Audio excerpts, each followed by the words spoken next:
ایک بہن نے مجھے اپنی کہانی بتائی ہے اور وہ بولی ہے کہ مولانا صاحب آپ میری کہانی کو سوشل میڈیا پہ لائیں تاکہ جس طریقے سے میرے ساتھ ہوا ہے ویسا کسی کے بھی ساتھ نہ ہو۔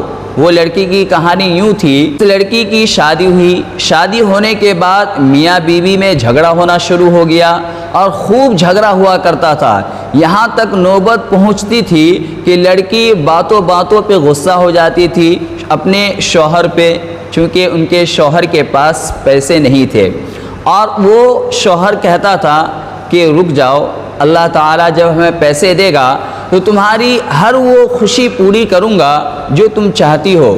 تو نہیں، بیوی کا کہنا تھا نہیں مجھے آج ہی فون چاہیے، مجھے آج ہی کولر چاہیے، مجھے آج ہی اے سی چاہیے۔ اب لڑکا حیران و پریشان، آخر کرے تو کرے کیا؟ تو یوں ہی سلسلہ چلتا رہا، لڑائیاں ہوتی رہی۔ لڑکی نے یہ فیصلہ کیا کہ آج آنے دو، میرا شوہر جب میرے گھر پر آئے گا تو میں اس سے آج طلاق مانگوں گی۔ تو لڑکا، اتفاق کی بات ہے کہ اس دن گھر لیٹ پہنچا، 10 بجے گھر پہنچا، بچے کے پیشانی کو بوسہ دیا، بوسہ دینے کے بعد اپنی بیوی سے کہا کہ مجھے کھانے کے لیے دو، مجھے بھوک بہت تیز لگی ہے۔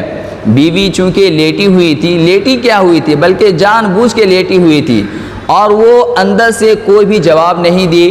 لڑکا جب کچن میں گیا تو دیکھنے کے بعد دیکھتا ہے کہ کھانا تو آج بنا ہی نہیں ہے۔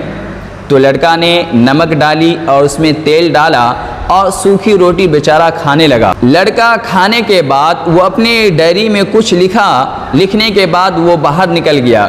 باہر نکلنے کے بعد کچھ دیر کے بعد گاؤں میں، محلے میں شور شرابہ ہوا کہ ہائے یہ کیا ہو گیا؟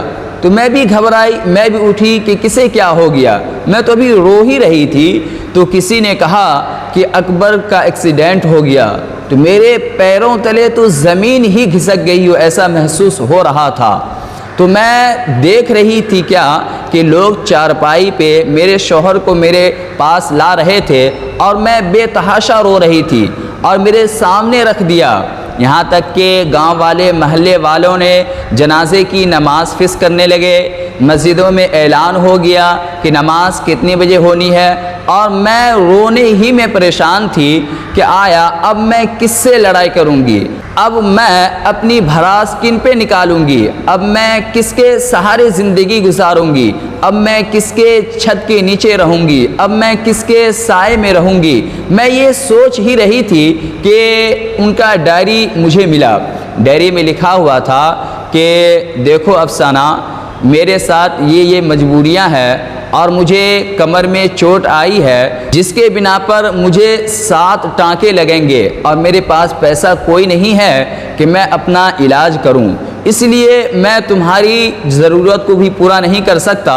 ہاں اگر اللہ نے مجھے پیسے دیا تو میں تمہاری ضرورت کو ضرور پوری کروں گا۔ یہ ڈائری دیکھتے ہی وہ افسانہ دھارے مارتے ہوئے رو پڑی اور کہنے لگی کہ ہائے یہ میرے ساتھ کیا ہو گیا، یہ میرے ساتھ کیا ناانصافی ہو گئی۔ اب اس عورت کا یہ حال تھا کہ دوسروں کے گھروں میں پوچھا کرتی اور اپنی زندگی گزارتی اور اپنے بچوں کو دیکھ بھال کرتی۔ وہ کہتی ہے کہ مولانا صاحب اگر میں اپنے شوہر پر اتنا ظلم و ستم نہیں کرتی، اگر میں شوہر کو اپنے حساب سے نہ سمجھ کر ان کے حساب سے سمجھتی تو آج میرے گھر میں بھی خوشحالی ہوتی، آج میرے گھر میں بھی خوشی کی عیدیں ہوتی، پر آج دیکھ لیں کہ آج ہمارا حال کیا ہے۔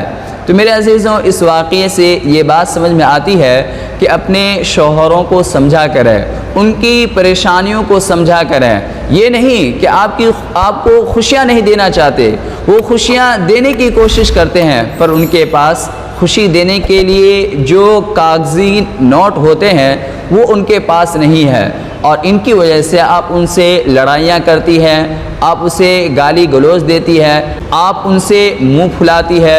یہ ساری چیزیں نہیں کرنی چاہیے۔ دعا کر اللہ عمل کرنے کی توفیق عطا فرمائے۔